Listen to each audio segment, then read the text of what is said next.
தல நம்ம படம் ஹிட் ஆயிடுச்சு, அடுத்த படம் ஓகே பண்ணுங்க. உனக்கு இல்லாததா தல? அடுத்த படம் உனக்கு இல்லாததா? எடுத்துக்க. இந்த படம் கொஞ்சம் அசால்ட்டா எடுத்துக்கிட்டேன் தல, சரியா போல, என்ன பண்றதுன்னே தெரியல தல. கவலைப்படாத சிவா, என் அடுத்த படம் உனக்கு தான். உன்னை நீ ப்ரூவ் பண்ணிக்க. மன்னிப்பு இல்லாமலே மண்ணீதிலே ஏதும் இல்லை.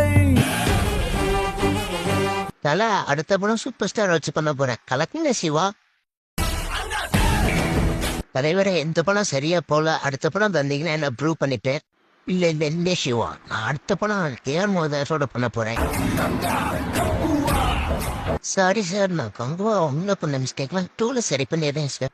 சாரி சிவா, நான் அதே பாலாஜி படத்துல நடிக்க போறேன். என்னப்பா அடுத்த படம் நம்ம பண்ணலாம்ல? நம்ம கூட இருக்கிறவங்க நாம பார்த்துக்கிட்டா நமக்கு மேல இருக்கிறவங்க